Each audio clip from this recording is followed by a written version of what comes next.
Hey guys, what's up? Welcome to the Adventure Factory again. It's good to see you guys. I'm just gonna wrap up some stuff here and just finish up the day, and I'll come right back and we'll talk about what we're gonna do today, or at least this evening at the Adventure Factory here as we gear up for hard water season. So I'm just gonna roll the intro, finish this, and I'll see you guys on the other side.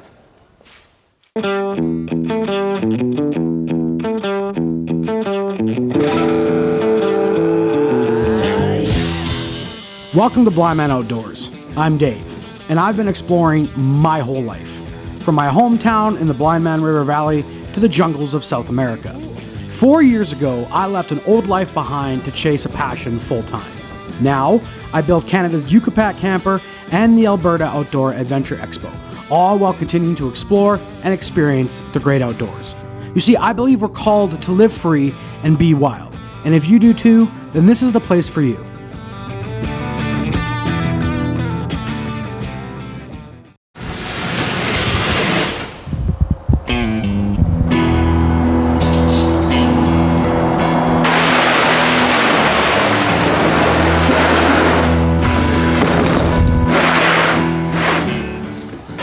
All right, guys, well, welcome back to the channel. My name is Dave and this is Blindman Outdoors. It's no surprise that winter is quite literally at the doorsteps. As you guys already saw probably at the intro, we do have Alberta's first snowfall hitting right now. It's snowing outside like the dickens, and that means that hard water season and hunting season is here. So if you're an angler or a hunter, or you've never fished before and you've never hunted before, this will be actually a really, really cool channel for you guys to see. We do a whole bunch of awesome stuff here, guys. We do a lot of 4x4 exploring. We do a lot of fishing. And this year, we're also going to be doing a little bit of hunting. I know YouTube doesn't like hunting, but hey, we're only like 2,500 subscribers here. So if we get blocked, then so be it. If you've stumbled across this channel, thank you so much for being here with us. Today, we're going to talk exclusively about some of the gear that we're going to be using to go on ice fishing. Ice fishing is probably one of the most affordable ways for you to enjoy some time in the great outdoors here in Western Canada. That is both affordable and kind of better in the winter than it is in the summer. Not necessarily because of the temperature, but because you can actually get out and fish some areas that you actually aren't normally able to fish unless you've got a nice boat or an expensive boat or even just a cheap little dinghy like we have. But because it's not accessible to everybody, ice fishing really does afford people a really cool opportunity to get out there and get on some really big fish, spend sometimes multiple days in one spot just hanging out. I know there are some great places here in Alberta that you can actually rent an entire ice shack from. And maybe in a later video this winter, we can actually get into building our very own ice shack. I would really like to be able to do that. I think it would be very cool. This video is probably going to be specifically for people who have probably either never been ice fishing before or have just started ice fishing and are curious about some of the gear that they can use and that they can find. And today we've got a whole bunch of gear laid out here in the camera. We're just below the camera line here. And we're going to kind of go through it all. And I'll show you guys exactly what I use when I go out ice fishing. This is the gear that I use all the time. None of it is super fancy. None of it is super expensive. And a lot of it you can actually source from the stores in your hometown. A lot of this stuff is going to be on the shelves of your local PV Mart or anything like that. So there's nothing overly exaggeratedly awesome about the gear we're showing you, except for the fact that it gets you outside and it gets you having fun. And of course, if you guys are new here, make sure you hit that like and subscribe button like every other YouTuber tells you to do. And if you have never fished before and you're watching this video and you feel like I'm not touching on something, drop it down in the comments there if you have any questions, comments, or if you just want to call it some hate. Throw it down there in the comments. That's where it belongs. All right, guys, so when you're fishing in the wintertime, there are some safety considerations that we need to consider. The main ones obviously being that if you're fishing, doesn't matter if it's the winter or the summer, you want to make sure that you read up on your local fishing regulations and make sure you do have a valid fishing license. Although ice season, or what we call hard water season, which is just a fancy word to call ice fishing season, although hard water and open water are two separate seasons, your fishing license still does apply across the board. So make sure that you read up on the regulations for the lake or the body of water that you're going to be fishing at, as well as making sure you have a valid fishing license.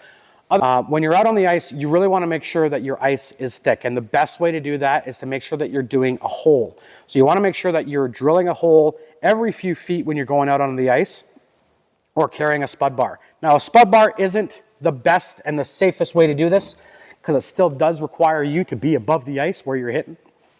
But essentially what a spud bar is, or a pike for some, is basically it's a long, heavy, sharp bar that you just smash into the ice as you're walking. And if you're walking and you hit, walk, hit, walk, hit, walk, as you do that, if you find that this bar is going through that ice too quickly, it's probably not safe for you to be there. Now, what I want to do really quick, just so that everybody has the information they want to know, I want to refer to a guide. And this guide kind of gives you an idea of how much weight your ice is going to be able to carry based on its thickness. Now, you're not going to be able to tell what the thickness is using a pike or a spud bar, but what you will be able to do is making sure that you have a high quality, decent ice auger. This is an 8-inch Eskimo auger, a pretty standard, probably the basic auger that you're going to find in most hardware stores.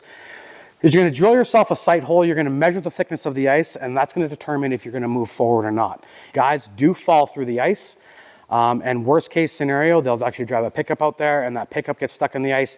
If you make it out alive and safe, you still have to pay to recover the vehicle from the body of water that you've dumped through the ice. And obviously, worst case scenario is that you don't actually make it home to your friends and family, all while you were trying just to enjoy a little bit of time outside. So guys, it is so bloody important. I will harp on it to the day that I die. If you're going out on the ice, make sure that it's safe. Make sure that you have the tools, the experience, and the know-how to determine that. Don't let that scare you though. With some good gear and some forethought and a little bit of preparation, you can make sure that you're as safe as you can possibly be. Secondly, you're gonna make sure you have a bucket. Now, this is actually a legal requirement for all ice fishing. There must be a bucket present unless you have yourself an ice shack with like an actual loo or a bathroom or a toilet of some kind. Because if you don't, you are not allowed just to go on the ice. And I know I shouldn't have to say that outdoors, but this summer up here in Canada, we learned a lot. And that is that people will just kind of go wherever they need to, whenever they need to. So it is a legal requirement for you to have a bucket out on the ice while you're ice fishing, and just keep that in mind. Now, when the temperatures drop down to like -20 and -30, really keep in mind that you're not moving around that much while you're ice fishing, unless you've got multiple holes, you know, that you're out there checking. Even then, you're probably only going to be checking one at a time, because you are only allowed to have 2 lines in the water per person while ice fishing, at least here in Alberta. You're not going to be moving around a whole lot, so your body temperature is not going to be able to generate body temperature heat the way that you expect it to. And it's really important that you do stay warm. So making sure that you're layered and that you're protected from water and the elements is really important. All right, guys, so you got your thermals, you got your pants, you got your jacket, you're ready to go and hit the ice. But what are you actually going to need? Okay, so first we're going to talk about ice fishing rods. Ice fishing rods are a lot different from the traditional fishing rods you guys are going to see. They're a lot shorter and a lot smaller. They still come in the basic ideas of like a heavy, a fast, a medium, and all that kind of stuff. But like I said, they're a lot smaller. This is probably one of the nicer ice fishing rods that I have. I don't spend a ton of money on my fishing gear because I'm usually hard on stuff. And what I've found is that spending a little bit of money on like middle of the road gear is really, really helpful. So this is the Rapala Phantom series. I was using this last year. This is specifically what I use to catch walleyes and pike. It's a medium rod and it's set up with some Berkley Trilene ice line, which is just a little bit more invisible in the ice and in the water during the winter months than traditional fishing line. Outside of that, not a whole bunch of difference, but as you can see, you're looking at about maybe 20 inches for a fishing rod. Now they come in both sizes. You can get a nice cheap package that gives you 2 rods for about $30 to $40 if you know where to look. I've had these rods now for 3 years. Because you only use them for half the season, you actually get a lot of life in them. These ones are actually made by the company called HT. It's the Ice Blues series. We've got a 24-inch medium and a 24-inch light here. And this kind of lets you get on those panfish like the perch, the trouts. And as you can see, we've got a little bit of bait on that guy. And the big ones, again, you're gonna go for like walleye, pike, burbot, you know, some of those bigger game fish. You're gonna be looking at something like this. Effective way to get out on the ice without spending a whole bunch of money, and both your kid and you can fish together without having to go out and buy a whole bunch of different gear. Up next, you're gonna have some sort of skimmer. Now this has holes in the bottom of it. That means that the water is gonna be able to drain out of it while you collect the ice on top. That just helps you keep the ice clean. On a really hot day, you might not need it as much, but on those cold days, your holes are gonna wanna freeze over. So it's important to make sure that you just keep spooning that ice out. Otherwise, the ice starts to develop around your line, starts getting trapped in your rod, and then you're not having as much fun. Another thing that you're going to want to consider is some sort of bump guard. This is the hog trough. This is usually for a little bit bigger of a fish, but some sort of bump board so you can measure your fish if you're looking to have some sort of competition together. Next up is your ice auger. This is an 8-inch Eskimo auger. It does also come with a hand. This is a hand auger that I have modified to work with a drill attachment. You don't have to do this. Obviously, this is what I did just because I wanted to be able to drill a hole with my drill without having to go out and spend a bunch of money on buying one specifically for the drill. And all I did was I took a 24-inch ratchet extension and I bolted it to the auger, and I just put that extension bit on my drill, and that allows me to run my drill for my hand auger. Now, alternatively, I do also carry the hand piece for that. That's just this piece here. The same thing. This just kind of lets you go down there and crank your ice over. When your ice gets to about like 20 inches thick, 16 inches thick, and you're hole hopping, this can get really, really tired. But if you're just going to go drill a hole out there and sit around the same hole for 3 or 4 hours, there's nothing wrong with this. It's not as hard as you think to use. Traction is really important. Remember, you're out on the ice, and if that ice is exposed and there's no snow under your feet, you're going to be slipping and sliding like a curling rink. But some sort of traction that gives you pegs. If you look closely, these are actually tungsten tipped pegs, so they really bite into that ice really well, and they just kind of keep you on top of the ice instead of on your ass. Next thing, a good pair of gloves. These are thermal lined, and they're also kind of textured here. They don't do much to grab the wind, but when you're grabbing a fish, they kind of keep your hands dry and not wet. A good pair of sunglasses. You're going to want a really good pair of sunglasses, actually, ones that block out a lot of UV light. Remember, in the snow, you're not just dealing with the sun hitting on you face on, you're also dealing with the reflection up from the ground. Next thing we got out here is some sort of multi-tool. You're going to want a knife, a pair of pliers of some kind. Next up is fishing tackle. I keep all my tackle for both hard water and open water in separate containers. So this is my game fish package. I've got one similar for small trout, perch, and whitefish, but this one's got pike, walleye, and burbot baits in it, as well as some other ones in the back there. Now, what you pick for bait is going to depend on what you're going for. If you just go into your local fishing shop, or even probably your local Canadian Tire, there should be somebody there that can kind of help you pick out what baits you need to kind of go out fishing. The rule is a big fish is still going to bite a small hook, but a small fish won't necessarily be able to bite a big hook. So you can catch really big fish on really small hooks. And if this is your first time, I would recommend sticking around to some of the smaller jigs and spoons that you can kind of get for ice fishing. I'm sure they will put you on fish, and you can even pair that with like some baits like smelt or any other frozen bait that you can buy, again, through Canadian Tire or your local bait shop. Now, if you're planning on keeping your catch, you're going to have to learn how to process a fish. We will do that in a video coming up soon. It's one video that I haven't done yet, but we will do it. We'll probably do it this winter. But make sure you've got yourself a nice club and a decent fillet knife. This is a really cool piece of kit, actually, that I picked up last year that I really like. It's both a bunker, so you're going to have to put that fish out of its misery pretty quick when you want to keep it. But then inside of that is a fairly decent fillet knife. This actually needs to be sharpened, and so do the blades on that auger. So make sure you got something like that. Next thing you're going to need is some sort of light source if you're going to be spending time out there.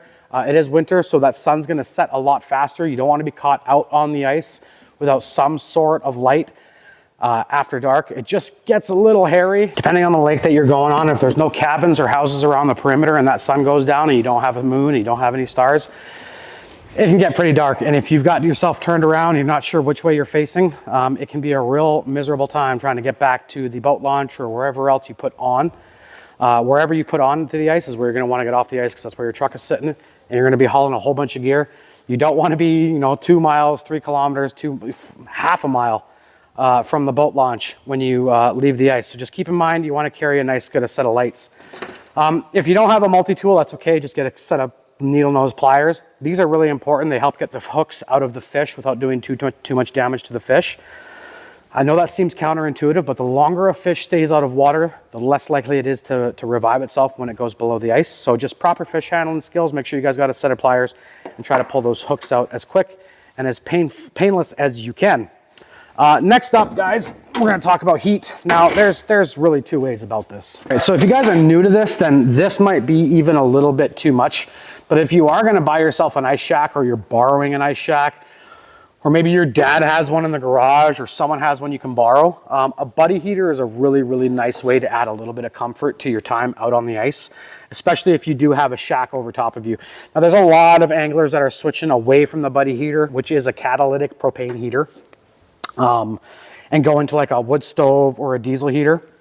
There's absolutely nothing wrong with those options. They're both incredibly great, but a buddy heater is readily accessible. Almost everybody has one. You can buy them almost anywhere, and they just take a 1 pound propane tank. They do offset a bunch of moisture. When the temperature drops below -30, they're not as effective, but they do help keep a shack like that little pop-up behind us pretty warm. Now, if that's not your thing and you don't want to spend a lot of money on here because you're new, or you just aren't sure if this is something you want to do for a long time, you can pick up a pack of these. Now, these are super awesome. These are just heat hand warmers. I've got literally 4 or 5 boxes of these at all times, and I swear by them. They're in every single one of my pieces of kit, and you can usually pick up a box for like $12. This box will last you a whole season. Throw them in your boots, throw them in your coat, throw them in your gloves, and again, for those really brisky times, they'll help keep you really, really warm. Now, finally, you're gonna want something to carry all of this in. And what I have elected to do is, instead of carrying around a big, or just like a fishing tackle box, I've got an ice caddy. And I've just converted an old rolling toolbox that I had into an ice caddy. And this is what everything on this table kind of goes into, and just kind of locks down and really lets you kind of just take things out onto the ice that you otherwise wouldn't need. Now, the reason I'm showing this to you guys is to prove a point. You probably already have a bunch of stuff sitting around your closet or your shed that you can repurpose to get onto the ice. The only thing you really need to go ice fishing is an auger. And depending on how good you are with an axe or a saw, you don't even need that. But just keep in mind that if you do want to go out there and spend a little bit of more comfort, repurposing some of the stuff that you have already kicking around the house will really make the time that you spend out there a lot better. There's also something out here that you guys don't see that you're gonna need, and that's like some sort of stool or table. If you have yourself a bucket, because remember, a bucket is mandatory, you already have yourself a nice seat, and you can buy some pretty nifty little accessories that just kind of turn your bucket into a seat and a ice fishing caddy.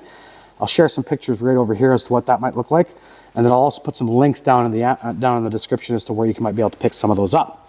But this is what I use, guys. It's really good. I got a storage up here, I got storage down here, and all of this stuff goes inside here. All right, so next up, let's talk about how we get everything out onto the ice.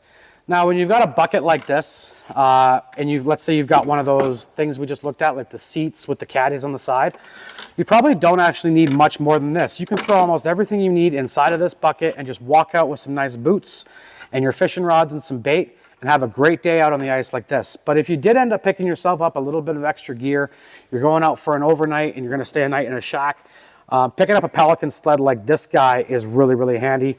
These are not, for what they are, they're kind of expensive. I picked this one up brand new for about $75 at the end of season 2 seasons ago. And it's just a PVC molded black toboggan that's about 16, maybe 12 inches deep, and lets you stack everything in here. This goes into the back of your pickup, and you just have a nice long strap, and you just pull this thing across the ice.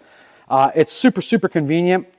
And to be honest, it can also be used as a toboggan. So it helps you stay organized. So in the off season, all of the stuff here actually just gets put inside of here, and I shrink wrap it and I store it. This is actually the first time this gear has been out here this season. So you're seeing it in the same way that it actually went into this box. So, you know, that's what that is. But yeah, everything around here on this table, guys, is basically kind of the stuff you're going to want to use. Now, there's a couple things we didn't go through. I'll touch on those as soon as we talk about the tent. All right, so let's say you've gone out a couple of times, you spent some time with some friends on the ice, you found out, you know, I really, really enjoy this, I'm going to spend a little bit of money. The 10 by 10 pop-up shelters are probably the most popular shelter that you're going to see. People actually use these for camping year-round as well. This is the Woods Toaster 3. It sets up very, very quickly. It takes just a matter of seconds, and you've got 4 sides and a roof, and away you go. Now, this one is insulated. You also get some passive vents on here. It's extremely dark on the inside, so we're not gonna go on the inside because the camera just not gonna pick anything up. But you get 2 windows, and then if we turn it around here, you've got 1 door. And all in all, it's a great shelter. I have absolutely no problems with it. It keeps me warm, it keeps me dry, and it's not as common, to be honest. I like seeing this one out there because in a world full of Eskimos and Fables and who knows however other many brands there are out there, Woods is a Canadian-made product. It's a Canadian company. I love supporting them. I have a lot of their camping gear in my truck. I have a lot of camping gear in their van. And in my hunting ruck, I've got a wood stove from like the 1930s. When it comes to camping gear, Woods has been around probably, I think, maybe about as long as Coleman has, and really cool. Same with Coghlan's. Coghlan's is another high quality camp brand. But all in all, guys, that's your shelter. Last but not least, I'm gonna share with you guys what my absolute favorite piece of kit for ice fishing is. This is the Deeper Pro 2. So the Deeper Pro is just a fancy little chirp bot. Now what this does is it sends a signal, like an audio wave, through the water and then back up to itself. And as it reflects off the ground and comes back, it's basically like a tiny sonar. And it kind of just shows you what's around within a 20 or a 7-inch angle below it. And it can go really deep. I've had this thing chirping down there probably as low as 20 feet, 30 feet, even 40 feet below the water. And this basically just lets you mark fish. So this is basically the 21st century version of a flasher.